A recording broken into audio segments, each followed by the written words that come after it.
दोस्तों नमस्कार, कैसे हो आप सब। उम्मीद है सब बढ़िया होंगे, अपनी तैयारी कर रहे होंगे। मैं मोहित एक बार फिर से हाजिर हुआ हूँ आप लोगों के लिए इंडियन पॉलिटी सीरीज़। जहाँ तक हमने कर लिया था इंडियन प्रेसिडेंट तक, इंडियन प्रेसिडेंट, उनकी पावर्स, उनके फंक्शंस, वो सब हम देख चुके हैं। अब हम आगे डिस्कस करने वाले हैं इंडियन वाइस प्रेसिडेंट, उनकी पावर्स क्या होती हैं, उनका इलेक्शन कैसे कंडक्ट कराया जाता है।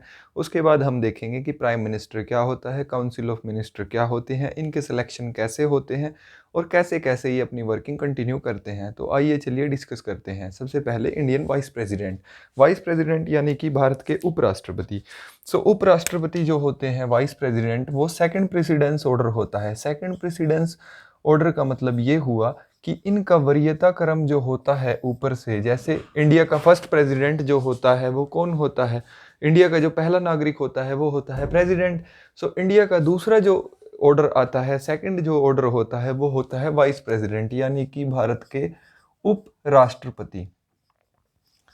भारत के उपराष्ट्रपति ये होता है। भारत के उपराष्ट्रपति के बारे में ये होता है, जो इनका मेन ऑफिस जो रहता है वो ये रहता है कि he is the chairman of the Rajya Sabha. ये राज्यसभा के जो होते हैं वो चेयरमैन होते हैं। राज्यसभा का चेयरमैन भी वाइस प्रेसिडेंट ही होता है। जैसे कि लोकसभा के अंदर हम स्पीकर चुनते हैं, तो राज्यसभा का जो चेयरमैन होता है वो इंडियन वाइस प्रेसिडेंट होता है, भारत के उपराष्ट्रपति होते हैं। और जो राज्यसभा के मेंबर से ही एक व्यक्ति चुना जाता है वो होता है डिप्टी चेयरमैन। यानी कि अगर उपराष्ट्रपति के पास जैसे बहुत से काम होते हैं, तो ये उनके लिए पॉसिबल नहीं है कि वो डेली डेली सिटिंग्स में बैठ सकें। इसीलिए उनकी अब्सेंस में जो व्यक्ति एज अ चेयरमैन वहाँ पर काम करता है, जो राज्यसभा के पदेन अध्यक्ष के रूप में काम करता है, वो होता है जो उनके बीच से मेंबर चुन लिया जाता है, यानी कि डिप्टी चेयरमैन। इनका पदेन सभापति कौन होता है, ये क्वेश्चन कई बार आ जाता है कि राज्यसभा का पदेन सभापति कौन होता है, तो वो होते हैं इंडियन वाइस प्रेसिडेंट, भारत के उपराष्ट्रपति। भारत के उपराष्ट्रपति के बारे में अब हम और तथ्य जानेंगे। इनका जो इलेक्शन होता है, सबसे पहले बात करते हैं इलेक्शन की कि इनका इलेक्शन कैसे होता है, इनको चुना कैसे जाता है। इनके इलेक्शन का ऑर्डर भी वैसे ही रहता है जैसे भारत के राष्ट्रपति का होता है। ये इनडायरेक्ट इलेक्शन के द्वारा चुने जाते हैं। इनडायरेक्ट इलेक्शन कैसा इलेक्शन, अब देखिए प्रेसिडेंट के अंदर तो हमने पढ़ा था कि वहाँ पर तो जो लोकसभा के जितने व्यक्ति होते हैं, जितने भी इलेक्टेड मेंबर्स होते हैं वो, राज्यसभा के जो इलेक्टेड मेंबर्स होते हैं वो, और जितने भी आपके स्टेट असेंबलीज और यूनियन टेरिटरी की असेंबलीज जो होती हैं, यूनियन टेरिटरी की असेंबलीज, ये सब पार्टिसिपेट करते हैं। ये सब राष्ट्रपति के इलेक्शन के अंदर वोटिंग करते हैं। लेकिन वाइस प्रेसिडेंट का इलेक्शन भी होता तो इनडायरेक्ट इलेक्शन ही है, लेकिन उसके अंदर ये लोग वोटिंग नहीं करते। स्टेट असेंबली और यूनियन टेरिटरी का कोई योगदान नहीं रह जाता, सिर्फ और सिर्फ लोकसभा और राज्यसभा ही चुन लेते हैं। यहाँ पर वोटिंग कौन कौन करता है, both the houses of the parliament. ये क्या हुए, पार्लियामेंट के दोनों हाउस हुए, लोकसभा और राज्यसभा, ये दो हाउस होते हैं पार्लियामेंट के। पार्लियामेंट के दोनों हाउसेज ही चुन लेते हैं किसको, वाइस प्रेसिडेंट साहब को। उपराष्ट्रपति का इलेक्शन कैसे होता है, इनडायरेक्ट पद्धति से होता है। इसके अंदर कौन कौन पार्टिसिपेट करते हैं और कौन कौन पार्टिसिपेट नहीं करते हैं। राज्यों की जो असेंबलीज होती हैं उनका, और यूनियन टेरिटरी यानी केंद्र शासित प्रदेशों की असेंबलीज का कोई योगदान नहीं रह जाता। उनका कोई रोल नहीं है वाइस प्रेसिडेंट के इलेक्शन के अंदर। अब हम जानेंगे कि वाइस प्रेसिडेंट का इलेक्शन हो गया कि इसके लिए क्वालिफिकेशंस क्या क्या चाहिए होती हैं, कौन व्यक्ति भारत का उपराष्ट्रपति बन सकता है, कौन नहीं बन सकता, इसके लिए मिनिमम एलिजिबिलिटी क्या है, रिक्वायरमेंट क्या है, तो उसको बोला जाता है क्वालिफिकेशन। देखिए क्वालिफिकेशन क्या होती है, जो राष्ट्रपति के लिए क्वालिफिकेशन होती है वही क्वालिफिकेशन सेम टू सेम रहती है वाइस प्रेसिडेंट यानी कि भारत के उपराष्ट्रपति के लिए। भारत के उपराष्ट्रपति की क्वालिफिकेशन क्या रहेगी, सबसे पहले आएगा एज क्राइटेरिया कि उम्र कितनी चाहिए। उम्र की अगर हम बात करते हैं क्वालिफिकेशंस के मसले में, सबसे पहले आता है क्वालिफिकेशन। क्वालिफिकेशन के मसले में देखते हैं। देखिए सबसे पहली जो क्वालिफिकेशन आती है वो ये होती है कि वो भारत का नागरिक होना जरूरी है। Should be a citizen of India. Bharat का नागरिक होना, ये तो सबसे पहली कैटेगरी रहेगी कि भारत का नागरिक हो तभी वो उपराष्ट्रपति बन सकता है। 35 साल की उम्र उसकी हो जानी चाहिए, कम से कम 35 साल उम्र हो चुकी हो तभी वो राष्ट्रपति, उपराष्ट्रपति और राष्ट्रपति दोनों के लिए यही है। तीसरी कंडीशन ये होती है कि वो लोकसभा और राज्यसभा का मेंबर बनने के लिए एलिजिबल हो। जो लोकसभा और राज्यसभा के मेंबर के लिए एलिजिबिलिटी होती है वो उनके पास होनी जरूरी है। लेकिन इसका मतलब ये नहीं है कि वो लोकसभा या राज्यसभा का मेंबर होगा, नहीं, ऐसा बिल्कुल नहीं है।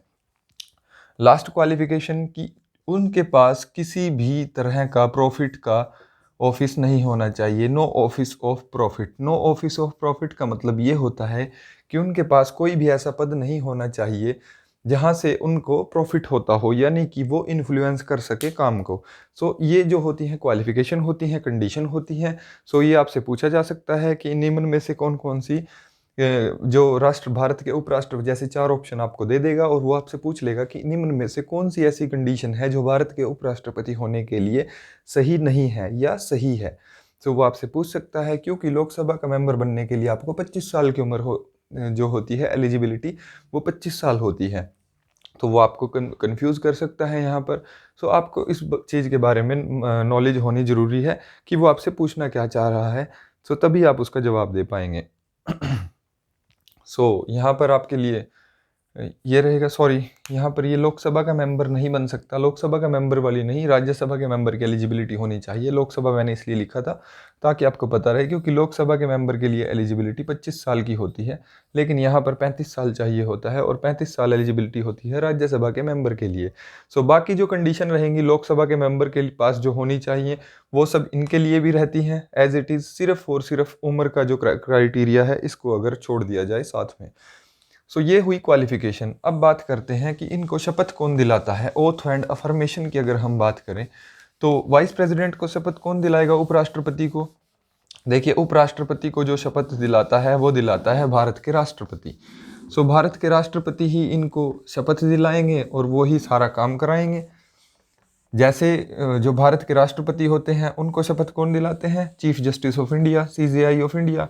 लेकिन अब राष्ट्रपति तो चुन लिया गया है ना, तो यहाँ पर शपथ इनको दिलाएंगे इंडियन प्रेसिडेंट। सो इनकी ओथ यानी कि शपथ।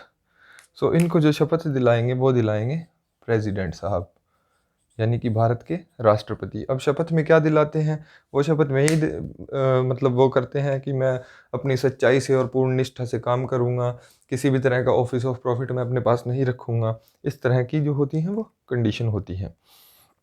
अब कॉमन जो होता है कंडीशन, जो सबसे पहली कंडीशन जो होती है वो यही होती है कि आपके पास किसी भी तरह का ऑफिस ऑफ प्रॉफिट नहीं होना चाहिए।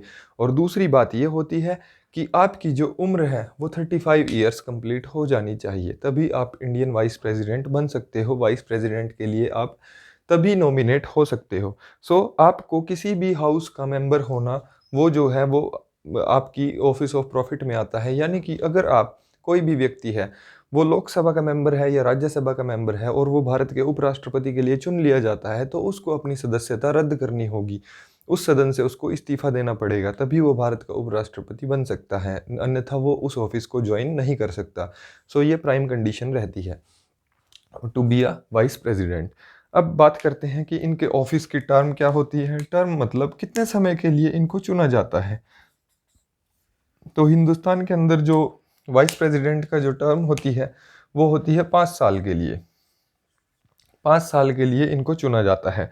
5 साल के पश्चात फिर दोबारा से इलेक्शन होंगे और तब फिर सारा सेम प्रोसीजर रहता है। लेकिन अगर इनको रिमूव करना हो, 5 साल का इनका टर्म ऑफ ऑफिस होता है, लेकिन जैसे प्रेसिडेंट के लिए क्या होता है, इम्पीचमेंट प्रोसीजर है, महाभियोग चलाते हैं उनको अगर हटाना हो। लेकिन यहाँ पर अगर इनको हटाना हो तो कोई स्पेशल इम्पीचमेंट प्रोसीजर नहीं है।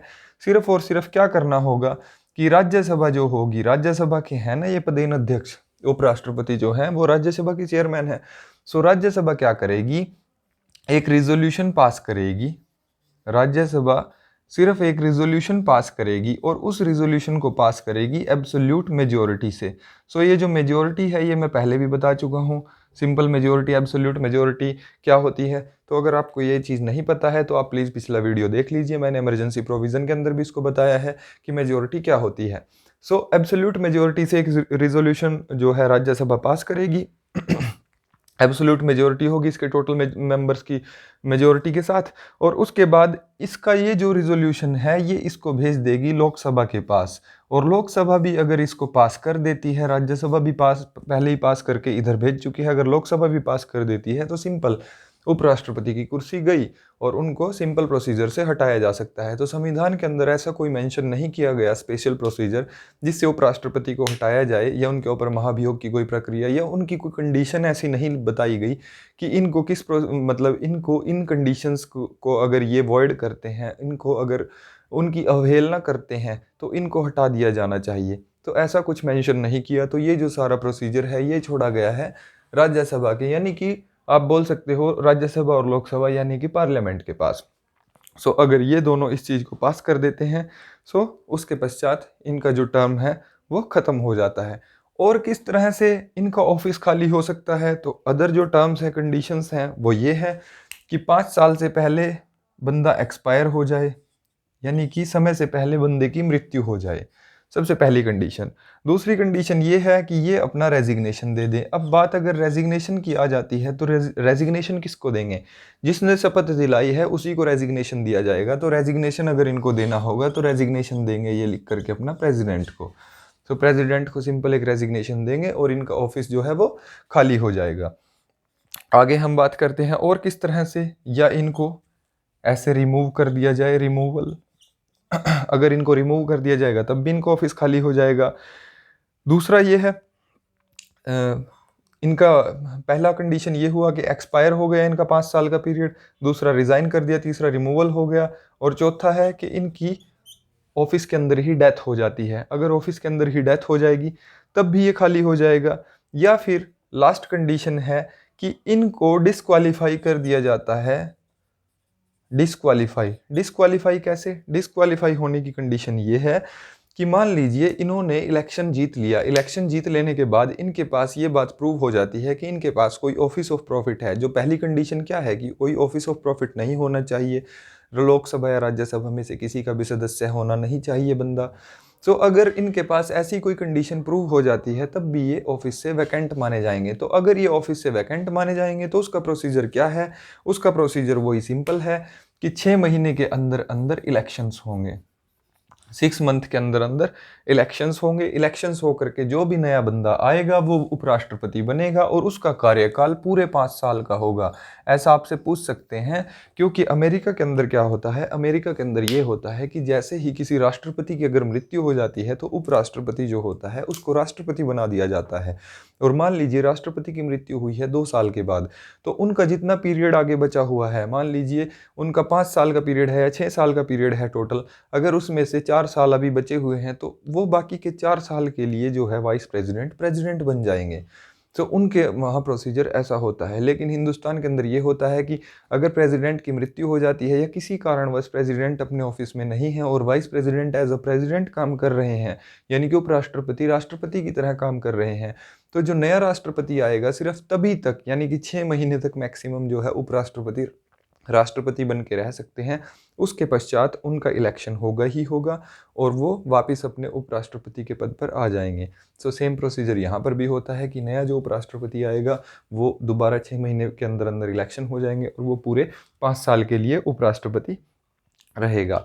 अब यहाँ पर एक बात और आती है कि मान लीजिए इनका इलेक्शन हुआ, आपने बोला ठीक है जी ये कंडीशन है, ये सब कुछ है, सारी बात ओके है, ठीक है, इनका इलेक्शन हुआ। अगर इलेक्शन में किसी तरह का कोई झगड़ा हो जाता है, कोई डिस्प्यूट हो जाता है, तो उस चीज़ की सुनवाई कौन करेगा? तो किसके पास जाएं कि कौन डिसाइड करेगा कि ये चीज़ सही है या गलत है? तो ऐसा कोई तो होगा ना जो इस चीज़ को डिसाइड करेगा कि हमारा डिस्प्यूट हो गया है। तो ये क्वेश्चन भी कई बार आता है और इसमें बच्चे बहुत कंफ्यूज रहते हैं कि पार्लियामेंट डिसाइड करेगी या कौन डिसाइड करेगा, क्योंकि वोटिंग तो पार्लियामेंट कर रही है। लेकिन यहाँ पर जो मेन बात है कि अगर कोई भी डिस्प्यूट होता है तो पार्लियामेंट का कोई रोल बीच में नहीं रहता। पार्लियामेंट सिर्फ वोटिंग करती है, पार्लियामेंट का इस चीज़ में कोई रोल नहीं रहता। तो फिर यहाँ पर रोल किसका रहने वाला है? कौन करेगा इस डिस्प्यूट की सेटलमेंट? सो अगर कोई डिस्प्यूट हो जाता है, सो उस डिस्प्यूट की सेटलमेंट करने के लिए यहाँ पर है सुप्रीम कोर्ट ऑफ इंडिया। और सुप्रीम कोर्ट ऑफ इंडिया का जो डिसीजन होगा इस रिगार्डिंग, वो डिसीजन इनका फाइनल होगा। सुप्रीम कोर्ट ऑफ इंडिया ही कोई भी मैटर होगा इलेक्शन से संबंधित, अगर कोई झगड़ा हो रहा है, चाहे वो राष्ट्रपति का इलेक्शन हो या उपराष्ट्रपति का इलेक्शन हो, सो उसका निर्णय कौन लेगा? वो लेगा सुप्रीम कोर्ट ऑफ इंडिया। और इसी का डिसीजन जो होगा वो फाइनल होगा और मान्य होगा, सभी को मान्य होगा। सो यही कंडीशन है। अब हम बात करते हैं कि पावर्स क्या होती हैं। वाइस प्रेसिडेंट तो बन गए, ठीक है, पावर्स क्या क्या मिलेंगी? तो पावर्स की अगर हम बात करें तो सबसे पहले तो ये है कि पॉलिटी की लैंग्वेज में बोलते हैं x officio chairman. X officio chairman, x officio chairman of Rajya Sabha, यानी कि राज्यसभा का पदेन अध्यक्ष होगा। इसको बोलते हैं राज्यसभा का पदेन अध्यक्ष होता है। सबसे पहली पावर तो यही होती है कि राज्यसभा जो काम करती है वो इनके अंडर काम करेगी। सब कुछ प्रोसीजर, अब आपको ये भी पता होगा कि राज्यसभा जो होती है वो कभी भंग नहीं होती। पार्लियामेंट के अंदर सिर्फ और सिर्फ एक हाउस ऐसा होता है राज्यसभा जो कभी भंग नहीं होता। इसके जो मेंबर्स होते हैं वो 2-2 साल के बाद रिटायर होते रहते हैं, और एक मेंबर मैक्सिमम 6 साल तक के लिए ही राज्यसभा का मेंबर बन के रह सकता है। उसके बाद वो रिटायर हो जाता है और नेक्स्ट मेंबर, ऐसे सर्कुलेशन इसका चलता रहता है, तो ये कभी भी भंग नहीं होती। सो 1/3 मेंबर ऐसे इसके रिटायर होते रहते हैं। सो एक्स ऑफिशियो चेयरमैन होता है राज्यसभा का वाइस प्रेसिडेंट। सो यहाँ पर अगर हम इस चीज़ को देखें तो ये जो प्रोसीजर है, ये प्रोसीजर सेम टू सेम ऐसा है जैसे अमेरिकन वाइस प्रेसिडेंट का होता है, क्योंकि अमेरिकन वाइस प्रेसिडेंट जो होता है वो भी सीनेट का चेयरमैन होता है। जैसे हमारे यहाँ राज्यसभा जो होता है, ऐसे ही अमेरिका के अंदर जो अपर हाउस होता है पार्लियामेंट में उनकी, उसको बोला जाता है सीनेट। तो वहाँ का वाइस प्रेसिडेंट भी सीनेट का चेयरमैन होता है। तो ऐसे ही हमारे यहाँ पर भी जो है वो एक्स ऑफिशियो चेयरमैन होता है राज्यसभा का। दूसरा जो मेन पावर है वो ये है कि प्रेसिडेंट की तरह वो काम कर सकते हैं अगर प्रेसिडेंट ऑफिस वैकेंट हो जाए।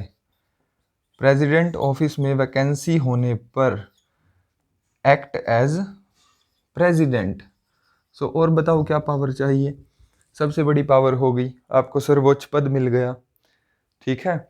सो पावर्स जो मेन पावर होती हैं वो यही होती है कि ये इनके पास राज्यसभा का चेयरमैन होने की पावर है, सबसे पहली पावर। और दूसरी पावर ये है कि अगर प्रेसिडेंट के ऑफिस में कोई भी वैकेंसी हो जाती है, सो ये कैसे काम करेंगे? एज अ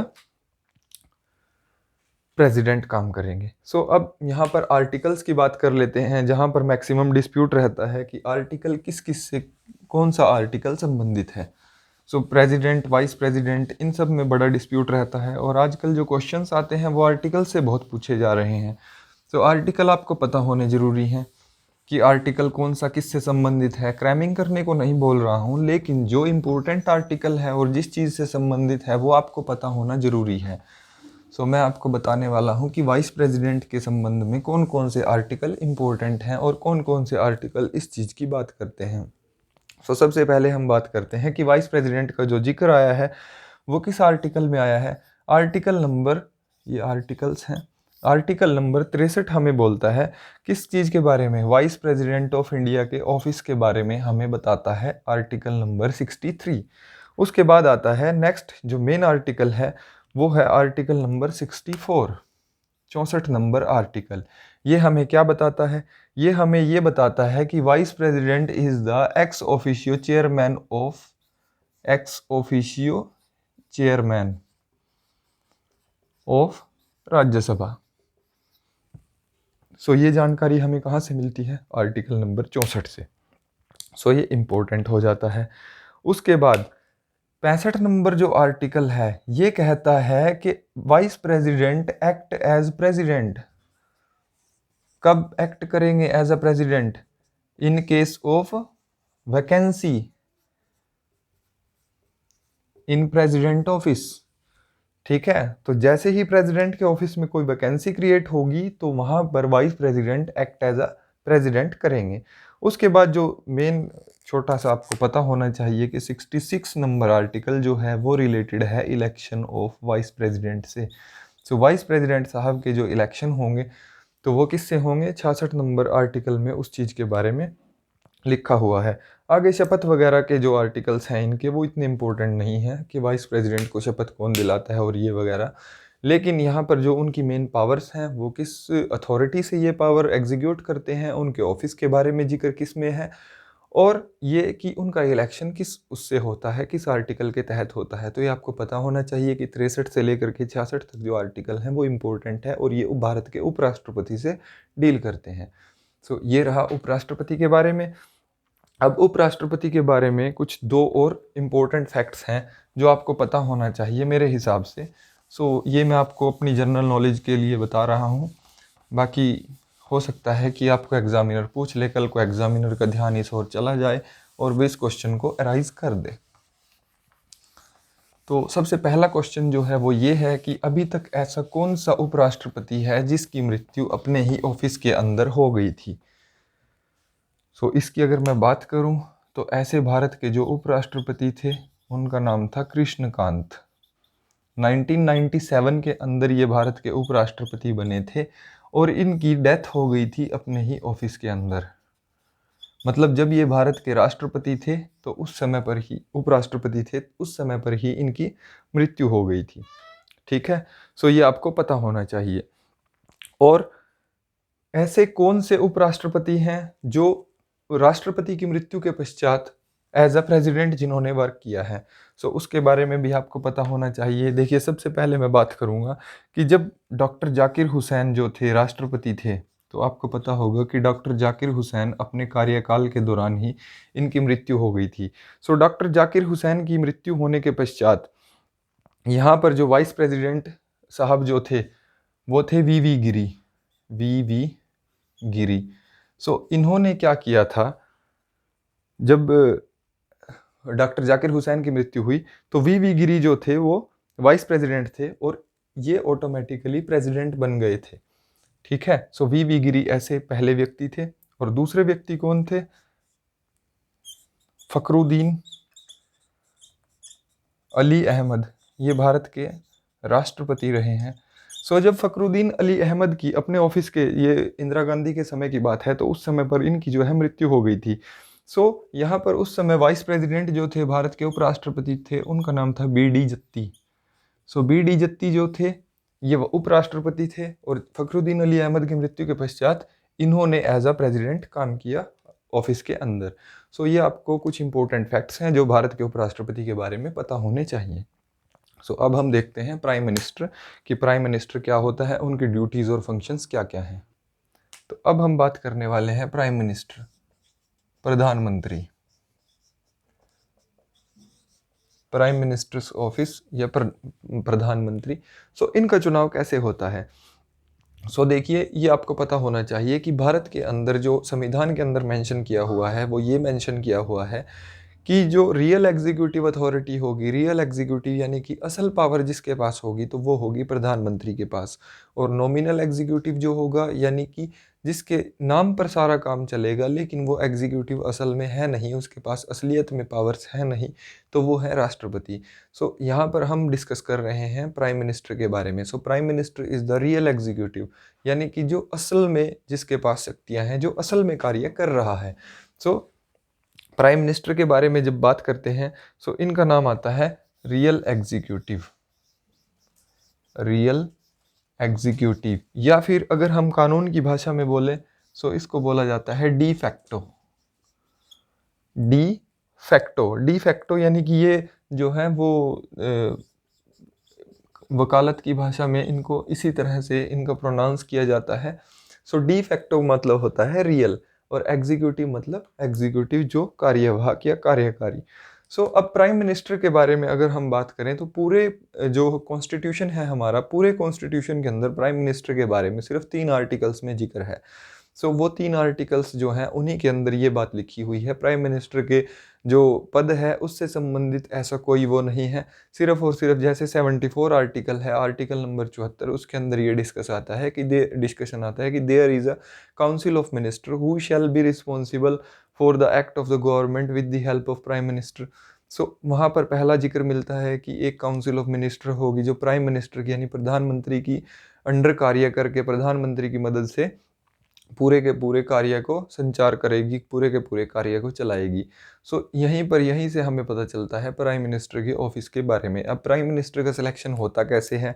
जब मैंने प्रेसिडेंट बताया था तब भी मैंने इस बारे में बताया था कि जैसे प्रेसिडेंट जो होते हैं, प्रेसिडेंट को ये पावर होती है कि जैसे ही इलेक्शंस कंडक्ट हुए, इलेक्शंस कंडक्ट होने के बाद जो भी पार्टी मेजोरिटी के अंदर आएगी, उस मेजोरिटी पार्टी का जो लीडर होगा, वो उसके लीडर को प्रेसिडेंट साहब जो हैं प्रधानमंत्री घोषित करेंगे।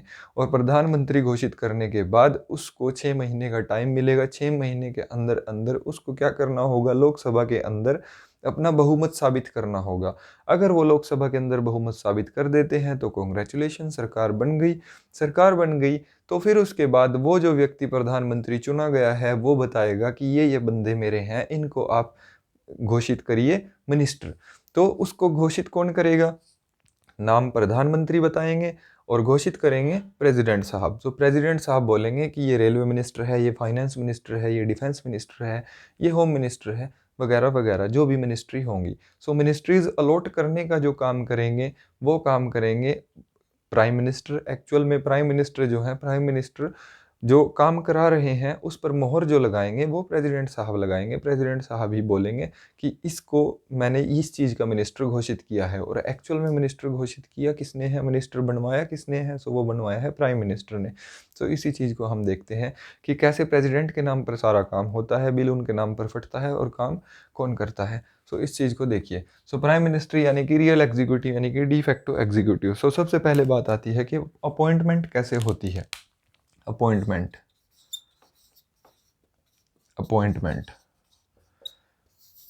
अगर हम अपॉइंटमेंट की बात करें तो अपॉइंटमेंट के लिए है संविधान का जो अनुच्छेद है आर्टिकल नंबर 75, आर्टिकल नंबर 75 वो क्या कहता है? आर्टिकल 75 कहता है कि जो प्राइम मिनिस्टर होता है, only prime minister is appointed by the president. यानी कि जो मैंने आपको बात बताई कि प्रेसिडेंट साहब सिर्फ किसको नामित करेंगे? प्राइम मिनिस्टर को। प्रेसिडेंट साहब सिर्फ प्राइम मिनिस्टर को नामित करेंगे और प्राइम मिनिस्टर को नामित करने के बाद उसके बाद प्राइम मिनिस्टर बताएंगे प्रेसिडेंट साहब को कि आप इस बंदे को मिनिस्टर अपॉइंट कीजिए जो मेरे अंडर काम करेंगे। यानी कि ओवरऑल बात यह है कि आर्टिकल नंबर 75 जो है उसके तहत भारत के प्रधानमंत्री की नियुक्ति होती है। नियुक्तिकर्ता कौन है? नियुक्ति करते हैं प्रेसिडेंट साहब। और करते किस बिहाफ पे हैं? वो करते इसी बिहाफ पे हैं जो मेजोरिटी पार्टी जीत करके आती है। उस मेजोरिटी पार्टी के लीडर को वो क्या करते हैं? मेजोरिटी पार्टी का लीडर जो होता है वो प्रेसिडेंट साहब के पास जाता है और वो अपना रिजोल्यूशन रखता है कि मैं दावा पेश करता हूँ सरकार बनाने का। फिर वो बोलते हैं कि ठीक है, ओके, हम आपको प्रधानमंत्री नियुक्त कर रहे हैं, 6 महीने का टाइम है आपके पास, आप फ्लोर टेस्ट प्रूव करिए। फ्लोर टेस्ट यानी कि जिसको बोला जाता है लोकसभा के अंदर बोलते हैं इसको फ्लोर टेस्ट। फ्लोर टेस्ट यानी कि लोकसभा में आइए, वहाँ पर इलेक्शन होगा। इलेक्शन क्या होगा? वोटिंग होगी। जो एमपीज हैं वो वोट करेंगे। अगर उनकी पार्टी के जो एमपी होते हैं वो उनके पक्ष में वोट कर देते हैं तो कॉन्ग्रेचुलेशन, गवर्नमेंट बन गई। ऐसे ही होता है, ऐसे बनती है सरकार। अब अगर मान लीजिए एक ऐसी कंडीशन क्रिएट हो जाए कि जब कोई भी पार्टी जो है वो बहुमत में नहीं है, तब किसकी चलेगी? तब यहाँ पर रोल आ जाता है प्रेसिडेंट साहब का। तब प्रेसिडेंट की बड़ी अहमियत है। प्रेसिडेंट तब जिस भी पार्टी को चाहें उस पार्टी को ये बोल सकते हैं कि मैं आपको, आपका जो लीडर है, कि मैं आपको प्रधानमंत्री बनाता हूँ 6 महीने के लिए मैक्सिमम। ठीक है, वो मैक्सिमम 6 महीना रह सकता है। 6 महीने के अंदर अंदर उनको फ्लोर टेस्ट पास करना होता है। अगर वो फ्लोर टेस्ट पास नहीं कर पाते हैं तो सरकार गिर जाती है। फिर दूसरा जो ओपोजिशन का लीडर होता है उनको ये चांस दिया जाता है कि क्या सरकार बन सकती है। ये तभी दिया जाता है, ऐसे नहीं है कि किसी को भी बना दिया जाए। ये तभी होता है जब चांसेस होते हैं कि सरकार बन सकती है। अगर दिख रहा है कि सरकार बन सकती है तो सरकार बनती है, नहीं तो दोबारा से इलेक्शन हो जाते हैं। अब यहाँ पर होता क्या है कि जब दोनों पार्टियों में से किसी के भी पास बहुमत ना हो तो ये गठबंधन की जो सरकारें बनती हैं उसके अंदर यही होता है कि प्रेसिडेंट साहब अपनी डिस्क्रिशनरी पावर का इस्तेमाल करके उनको जो है वो क्या करते हैं? प्रधानमंत्री नियुक्त कर देते हैं। अब ऐसा हुआ कैसे था कि 1984 में जब इंदिरा गांधी का असैसिनेशन हो गया, इंदिरा गांधी जी मारी गई, तो उसके बाद क्या हुआ कि दंगे वगैरह काफ़ी भड़के हुए थे। सो उस समय पर प्रधानमंत्री कोई था नहीं, क्योंकि वो प्रधानमंत्री के पद पर थी जब उनकी हत्या हुई। तो उनकी हत्या के पश्चात उनका जो बेटा था राजीव गांधी, उसको प्रधानमंत्री जो थे, राष्ट्रपति जो थे, राष्ट्रपति ने उनको प्रधानमंत्री नियुक्त कर दिया। उनको प्रधानमंत्री नियुक्त करने के बाद फिर पार्लियामेंट में जो फ्लोर टेस्ट हुआ, तो फ्लोर टेस्ट में कांग्रेस पार्टी जो थी उन्होंने उनके पक्ष में वोट किया, उनके पक्ष में वोट किया, तो वो क्या हुए, प्रधानमंत्री बन गए। अब यहाँ पर ऐसा भी होता है कि प्रधानमंत्री बनने के लिए ज़रूरी नहीं है कि आप जो है वो किसी न किसी सदन के मेंबर हो, लेकिन आपको 6 महीने के अंदर अंदर किसी न किसी सदन का मेंबर होना होता है, लोकसभा का या राज्यसभा का। ऐसा भी ज़रूरी नहीं है कि आप सिर्फ लोकसभा के मेंबर हो तभी आप प्रधानमंत्री बन सकते हो, नहीं।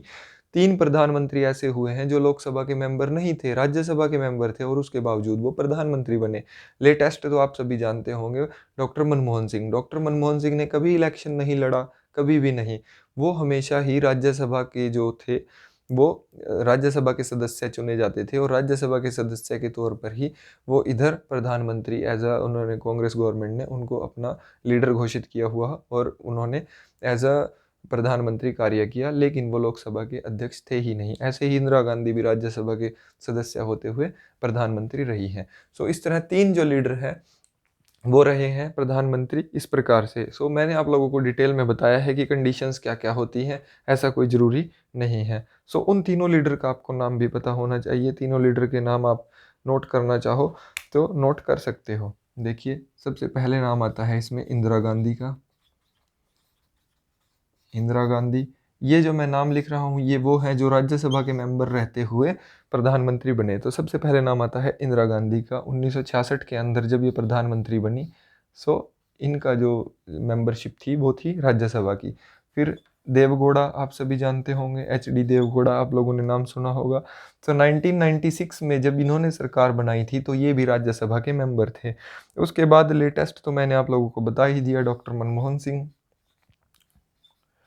डॉक्टर मनमोहन सिंह 2004 में जब सरकार बनी तो ये राज्यसभा के ही सदस्य थे। सो 3 हमारे पास जो हैं प्रधानमंत्री ऐसे हुए हैं जो राज्यसभा के सदस्य होते हुए प्रधानमंत्री बने हैं। अब मैं आपको बताता हूँ कि इनके ऑफिस की कंडीशन क्या होती है, किस कंडीशन पर ये चुने जाते हैं, प्रधानमंत्री बन सकते हैं, क्या क्राइटेरिया चाहिए।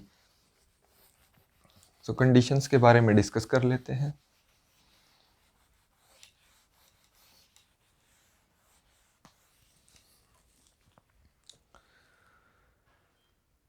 तो देखिए, कंडीशंस इनकी जो होती हैं, कंडीशंस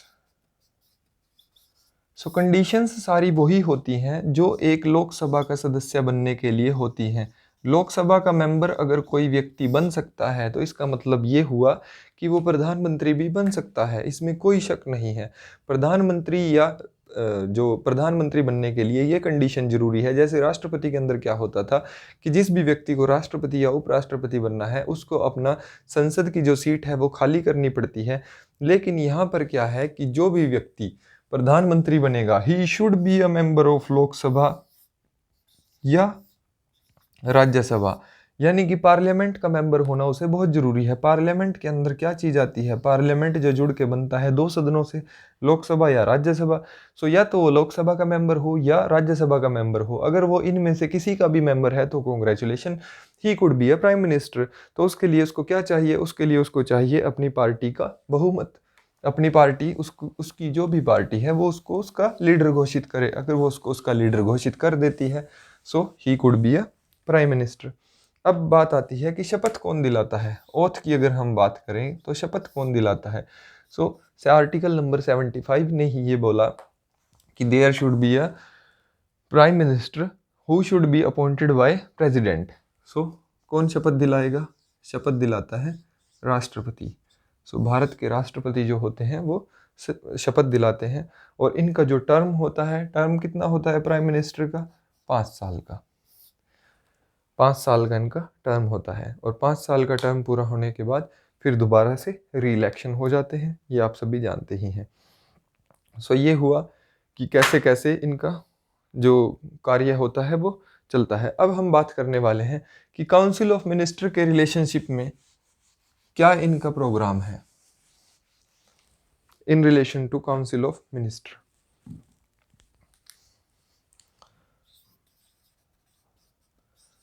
काउंसिल ऑफ मिनिस्टर। तो देखिए काउंसिल ऑफ मिनिस्टर के रिलेशनशिप में देखिए सबसे पहला योगदान तो ये रहता है कि जो प्राइम मिनिस्टर होता है वो रिकमेंड करता है names, recommend the names of minister. अब किसको रिकमेंड करता है? सो रिकमेंड करते हैं प्रेसिडेंट साहब को। सो वो ही अभी मैंने आपको बताया कि वो ही क्या करते हैं, इनकी नियुक्ति करते हैं। सो नेम कौन देगा? नेम देगा प्राइम मिनिस्टर। दूसरा, अब अगर नेम दे रहे हैं, अगर इनके खिलाफ कोई भी मिनिस्टर जाता है सो ये उसका रेजिग्नेशन मांग सकते हैं या प्रेसिडेंट को बोल सकते हैं। किस चीज़ के लिए? उसको रिमूव करने के लिए। अब नियुक्त अगर प्रेसिडेंट कर रहे हैं तो हटा भी कौन सकते हैं? प्रेसिडेंट सकते हैं, लेकिन रिकमेंडेशन किसकी होगी? प्राइम मिनिस्टर की। ऐसा नहीं है कि प्रेसिडेंट की अपनी मर्जी आई और उसको हटा दिया, ऐसा नहीं होता। सो किसकी मर्जी से? प्राइम मिनिस्टर की मर्जी से हटा सकते हैं। प्राइम मिनिस्टर कब हटाएगा? जब ये उनके खिलाफ चला जाएगा। सो ये उससे डायरेक्टली रेजिग्नेशन मांग लेंगे। अगर उसने मना कर दिया कि मैं रिजाइन नहीं दूंगा तो उसको बोलेंगे चलो भाई तेरी हुई छुट्टी। ठीक है। उसके बाद अगला, जैसा आप लोग देखते भी होंगे, ये रीशफल कर सकते हैं उनके पोर्टफोलियो को। रीशफल का मतलब ये हुआ कि जैसे किसी को आप लोगों ने देखा होगा, जैसे सुरेश प्रभु थे, सुरेश प्रभु रेल मंत्री थे। उसके बाद जो है वो बोलते हैं कैबिनेट का विस्तार हो रहा है और मंत्रिमंडल चेंज किए जा रहे हैं। तो उनसे जो था वो मंत्रिमंडल ले लिया, रेल मंत्रालय ले लिया और उनको दूसरा मंत्रालय सौंप दिया। रेल मंत्रालय सौंप दिया अश्विनी वैष्णव जी को। तो ऐसे ही मतलब ये होता है, रीशफलिंग का मतलब ये हुआ कि उनके जो भी मंत्रालय हैं, उनको प्रधानमंत्री जब चाहे ले सकते हैं। किसी को कोई मंत्रालय दे दें, किसी को कोई दे दें, या किसी से मंत्रालय ले करके उसको कुछ भी ना दे, वो सिर्फ और सिर्फ एक लोकसभा मेंबर रह जाए, तो ऐसा भी हो सकता है। सो वो उनको रीशफल कर सकते हैं उनके पोर्टफोलियो को। और क्या होता है?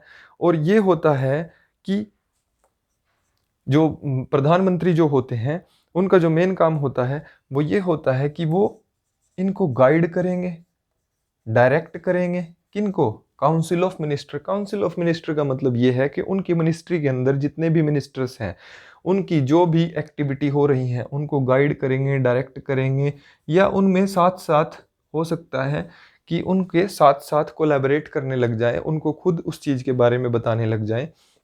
सो ये होता है। काउंसिल ऑफ मिनिस्टर की जो भी मीटिंग होगी उसके ऊपर प्रिजाइड करेंगे, प्रिजाइड ओवर मीटिंग। सो जो भी इनकी मीटिंग होगी काउंसिल ऑफ मिनिस्टर्स की, सो उसके ऊपर प्रिजाइड कौन करेंगे? Prime minister. जो आपने देखा होगा कि जितने मंत्रियों की मीटिंग होती है उस मीटिंग को कौन लेते हैं? प्राइम मिनिस्टर लेते हैं। ठीक है। अगर मान लीजिए प्राइम मिनिस्टर अपने ऑफिस से रिजाइन कर दें, सो ये काउंसिल ऑफ मिनिस्टर जो होंगे इनको भी मैंडेटरी है रिजाइन करना पड़ेगा, क्योंकि ओवरऑल जो एक शिप है, मान लीजिए कि जो मंत्रालय है, ये जो पूरी सरकार है वो एक जहाज है। अगर उसके जहाज का जो कैप्टन है तो वो कौन है? तो वो है प्राइम मिनिस्टर। अगर प्राइम मिनिस्टर जो कैप्टन है, जो उस शिप को चला रहा है, अगर वो ही रिजाइन कर दे कि मैं नहीं चलाऊंगा, तो बस फिर जो है निचले वाले जितने भी मिनिस्टर्स हैं उन सबको रिजाइन करना होगा। उनके रिजाइन करने का मतलब ये हुआ कि सरकार गई। सो सरकार गिरती कैसे है? जैसे ही प्राइम मिनिस्टर ने रिजाइन किया तो ऑटोमेटिकली सरकार गिर जाएगी। ठीक है। सभी मिनिस्टर्स को ऑटोमेटिकली रिजाइन करना होगा। ये है प्रोसीजर। ये सब कहाँ से आता है? ये सब आता है संविधान के अनुच्छेद नंबर 74 ये बोलता है। अब हम बात करने वाले हैं कि प्रेसिडेंट के विद रिगार्ड क्या क्या पावर्स हैं। सो प्रेसिडेंट के विद रिगार्ड अगर मैं पावर्स की बात करूं, सो प्रेसिडेंट के विद रिगार्ड्स पावर्स देख लेते हैं।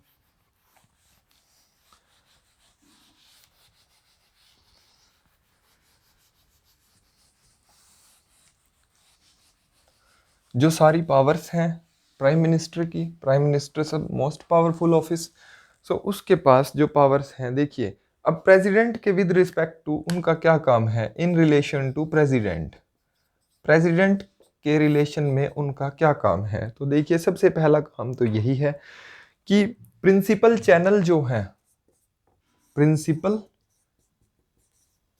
चैनल,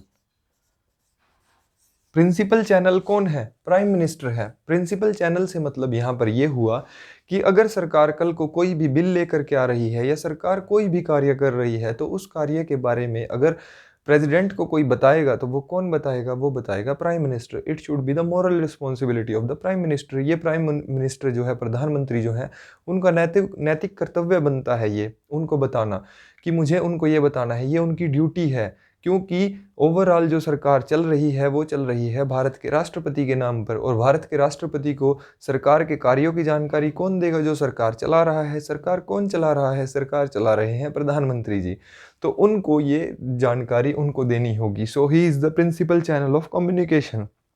ठीक है, तो वो बताएंगे कि हम ये प्रपोजल लेकर के आने वाले हैं, ये बिल हम लेकर के आने वाले हैं, ऐसा हो रहा है, ऐसा नहीं हो रहा है।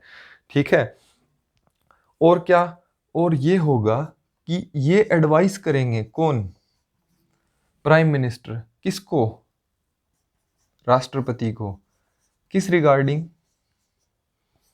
For appointment of. अब किसको अपॉइंट करने वाले हैं, काउंसिल ऑफ मिनिस्टर तो अपॉइंट कर ली, अब किसको अपॉइंट करने वाले हैं, CAG, controller and auditor general of India, members of UPSC, union public service commission के जो मेंबर्स चुने जाते हैं उनको, इलेक्शन कमिश्नर, इलेक्शन कमिश्नर को कौन नियुक्त करता है, इलेक्शन कमिश्नर को नियुक्त करते हैं प्रेसिडेंट साहब। लेकिन किसकी, उससे प्राइम मिनिस्टर जो है वो क्या देगा, सलाह देगा कि इसको बनाओ, इसको बनाओ। ठीक है, फाइनेंस कमीशन के चेयरमैन और फाइनेंस कमीशन के जो मेंबर्स होते हैं उन सभी की नियुक्ति जो होती है वो कौन करता है, प्रेसिडेंट करता है। किसकी सलाह से करता है, प्राइम मिनिस्टर की सलाह से करता है।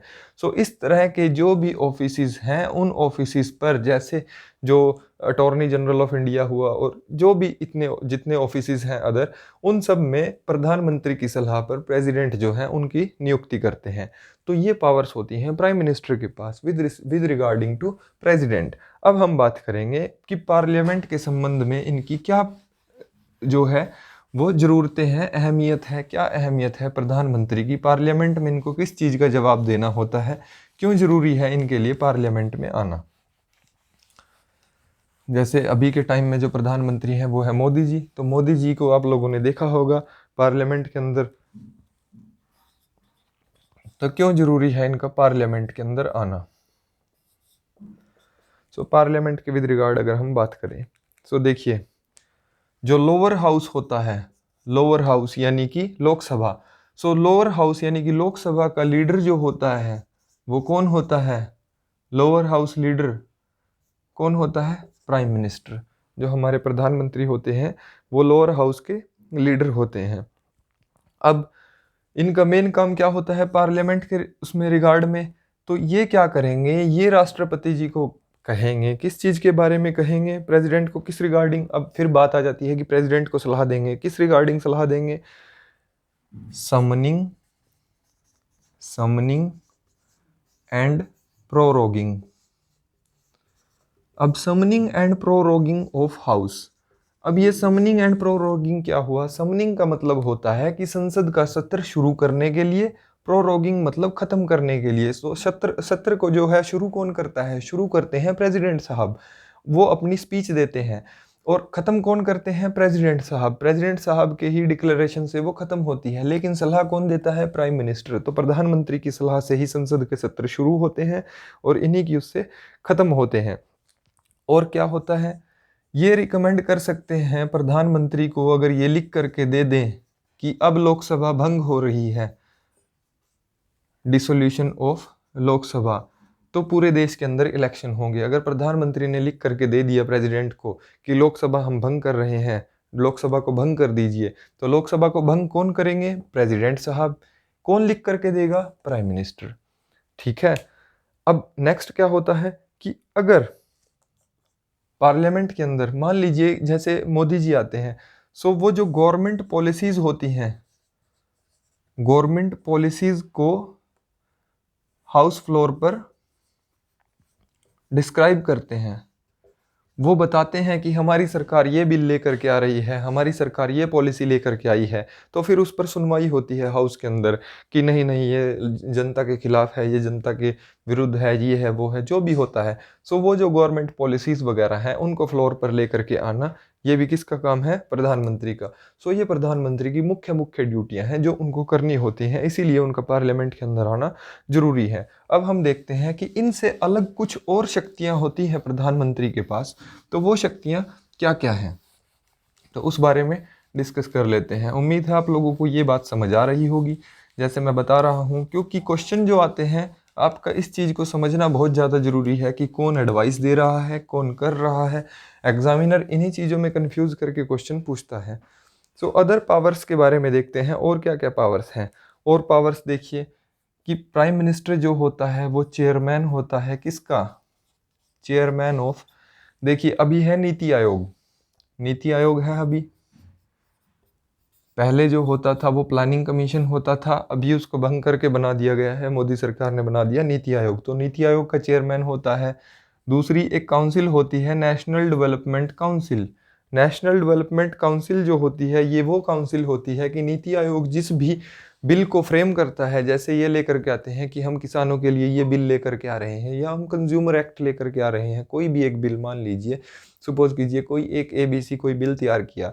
सो उस बिल को तैयार करने के बाद ये नेशनल डेवलपमेंट काउंसिल जो है वो इसको वेरीफाई करेगी, देखेगी कि क्या ये पॉसिबल है भी नहीं, हमारे देश की सिचुएशन के अकॉर्डिंग ये लागू हो सकता है, कितना खर्चा आएगा, कितने लोगों को फ़ायदा होगा, कितनों को नुकसान होगा। तो वो जो एस्टिमेट्स वगैरह लगाए जाते हैं तो वो सब यहाँ पर होता है। सो ये उनके जो हैं चेयरमैन होते हैं।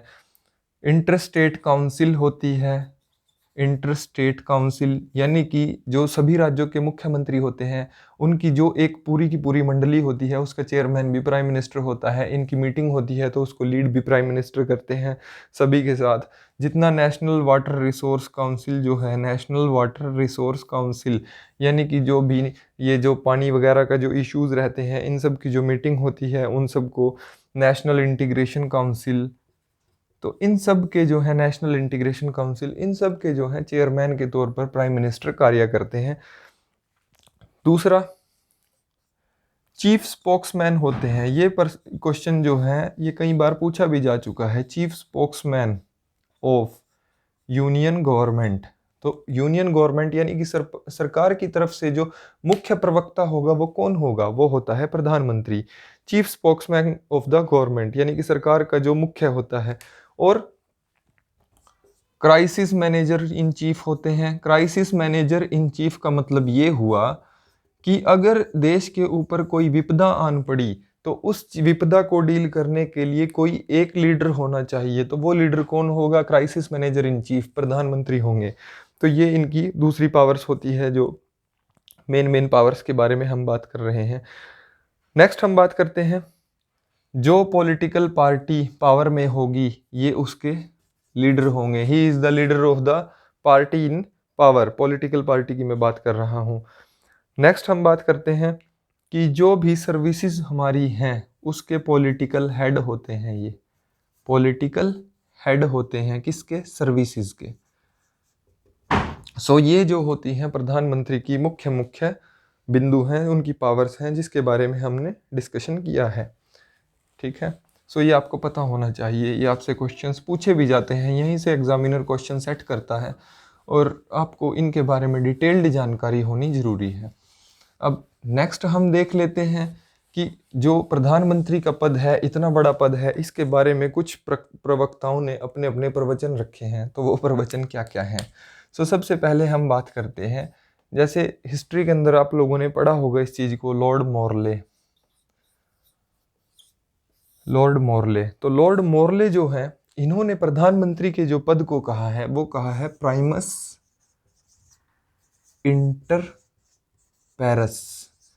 अब पैरस आया है पेयरिटी से शब्द निकल करके, प्राइमस आया है प्रमुखता से, प्राइम। सो प्राइमस इंटर पैरस, इसका जो मतलब होता है वो होता है first among equals. First among equals, जो सभी बराबर हैं उनमें सबसे पहला, तो वो कौन होगा? प्रधानमंत्री। सो ये जो वर्ड है लैटिन वर्ड है primus inter pares, first among equals. तो आपसे क्वेश्चन पूछ सकता है कि प्राइमस इंटर पैरस जो है वो किससे संबंधित है? प्राइम मिनिस्टर से संबंधित है।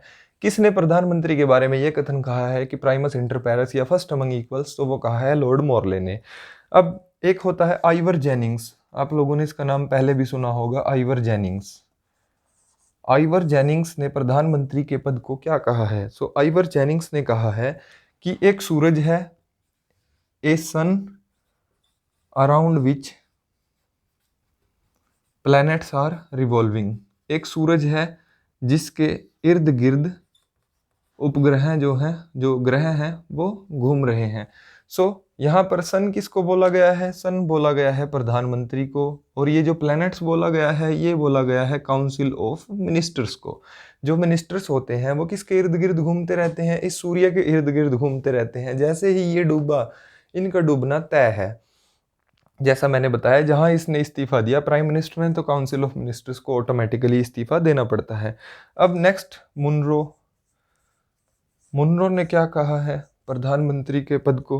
मुनरो ने कहा है कि प्रधानमंत्री is the captain of the ship, captain of the ship. तो ये कुछ मुख्य बातें हैं जो आपको पता होनी चाहिए प्रधानमंत्री के बारे में, कि किसने प्रधानमंत्री के पद को क्या कहा है और क्या क्या इनका मतलब है। ठीक है, ये प्रधानमंत्री का चैप्टर होता है यहाँ पर खत्म। अब हम बात करते हैं काउंसिल ऑफ मिनिस्टर्स की। काउंसिल ऑफ मिनिस्टर्स और प्राइम मिनिस्टर, ये जो चैप्टर हैं दोनों, ये एक दूसरे से इंटरलिंक्ड हैं। इनके बारे में आपको पता होना जरूरी है। जैसा मैंने अभी आपको बताया प्राइम मिनिस्टर के बारे में, काउंसिल ऑफ मिनिस्टर्स जो हैं, क्योंकि इनके आर्टिकल्स जो हैं वो सभी सेम हैं, 74, 75, 77, 78।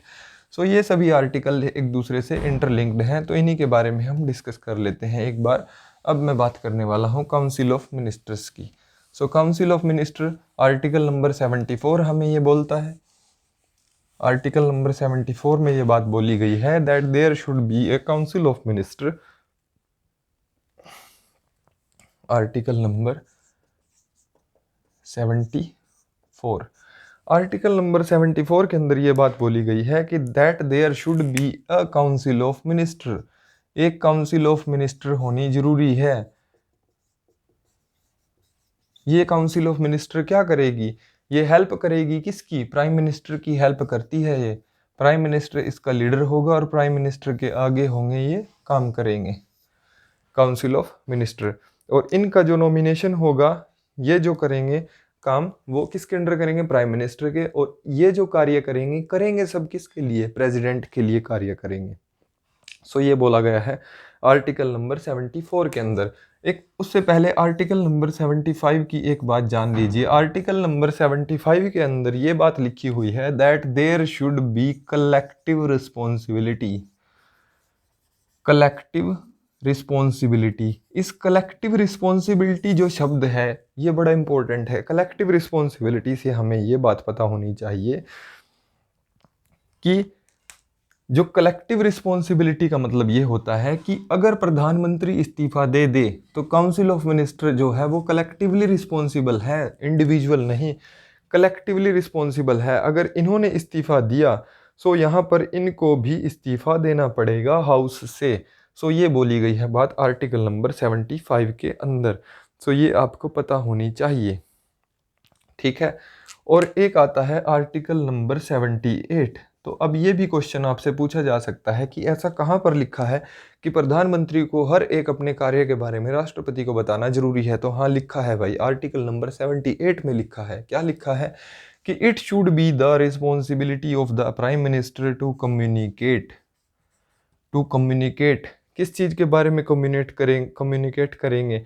वो करेंगे गवर्नमेंट जो उनकी काम कर रही है उसके बारे में। किसको कम्युनिकेट करेंगे? प्रेसिडेंट साहब को। तो ये उनकी मॉरल रिस्पॉन्सिबिलिटी बन जाती है कि उनको ये सब उनको बताना पड़ेगा।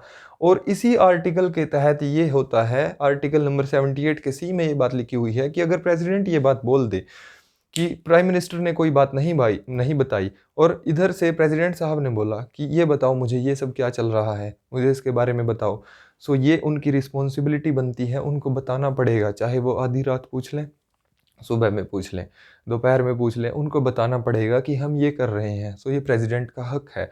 आर्टिकल नंबर 78 के तहत वो डिमांड कर सकते हैं कि तुम्हारी गवर्नमेंट ये सब क्या कर रही है, और उनको बताना भी पड़ेगा। ये इंपॉर्टेंट आर्टिकल्स हैं जो आपको पता होना चाहिए। अभी हम बात कर रहे थे काउंसिल ऑफ मिनिस्टर की। काउंसिल ऑफ मिनिस्टर के अंदर आर्टिकल नंबर 75 के अंदर ही जो बातें हैं उसके तहत क्या होता है कि आर्टिकल नंबर 75 में ही ये बात बोली गई है that there should be a collective responsibility.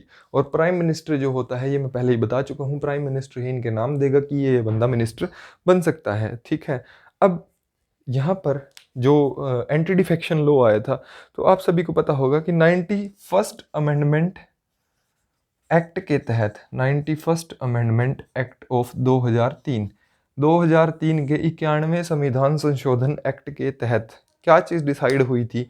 वो ये डिसाइड हुई थी कि जो काउंसिल ऑफ मिनिस्टर हैं वो कितने होंगे, जो काउंसिल ऑफ मिनिस्टर्स हैं वो कितने होंगे। सो ये बात कहीं पर और जगह नहीं मतलब डिसाइड की गई।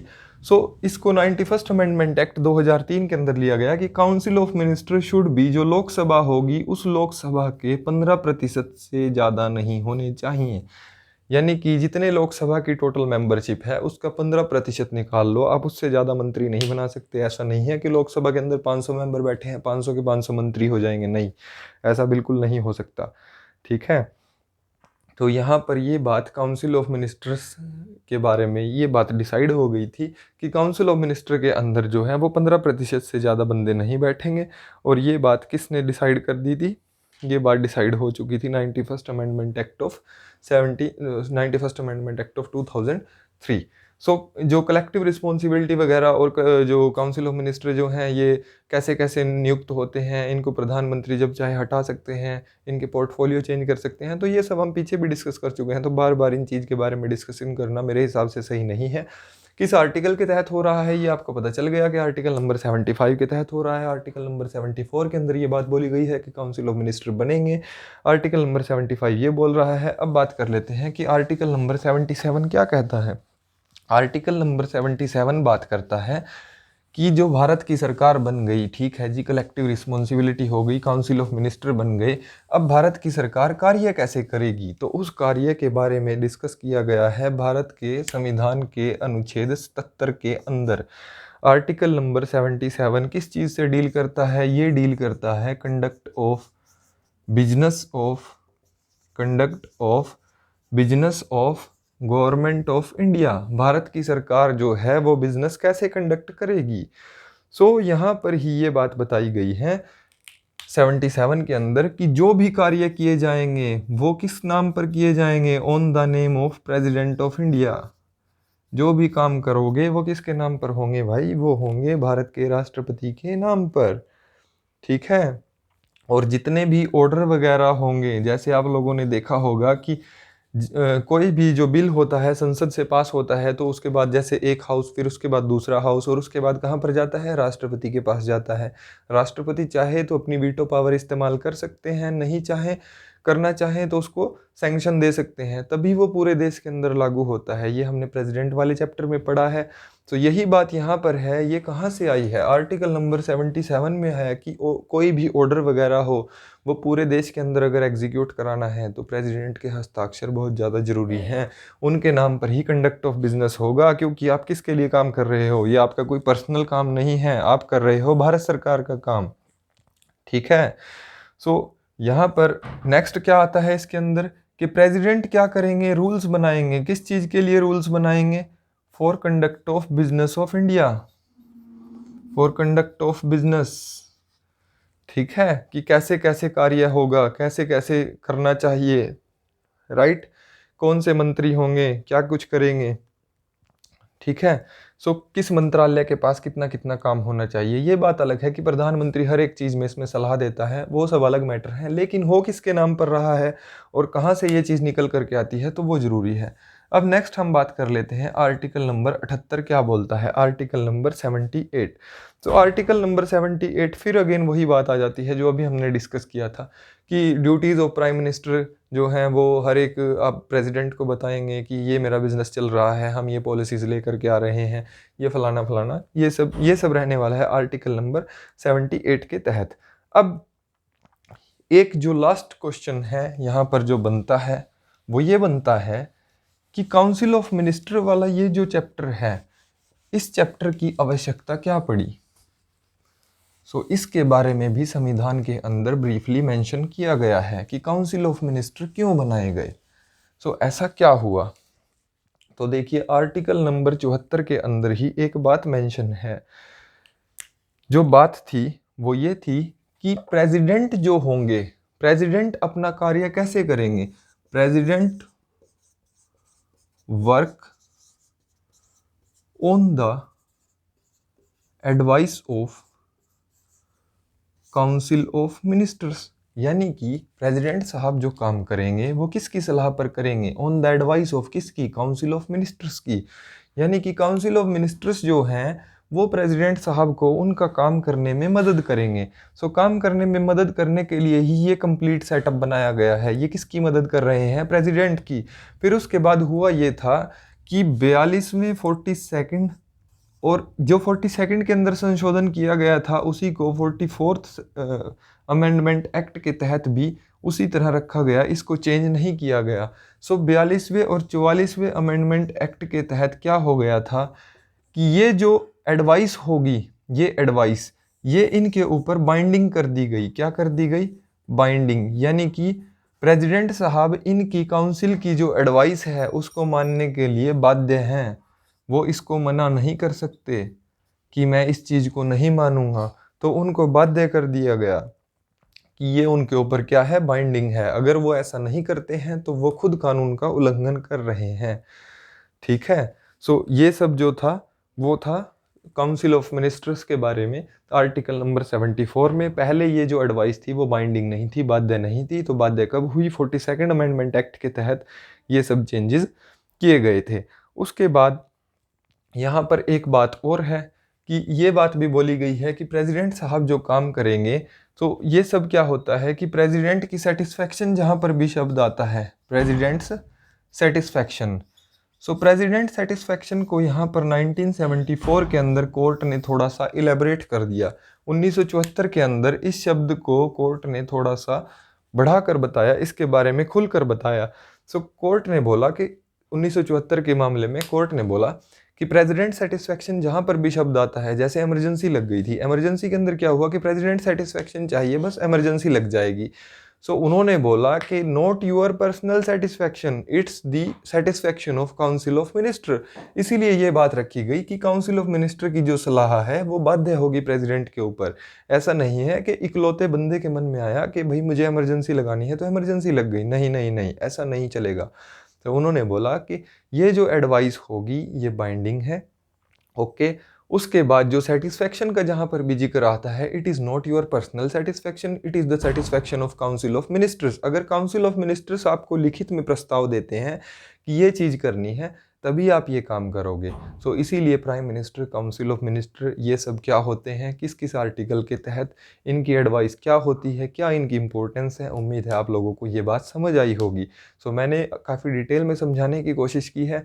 तो आप लोग जैसे भी हिंदी में चाहो या इंग्लिश में चाहो, जैसे आप लोग नोट्स बनाना चाहो, नोट डाल के या स्टार एस्ट्रिक डाल के, जैसे भी आप करना चाहो आप कर सकते हो। इन चीज़ों को नोट डाउन कर सकते हो।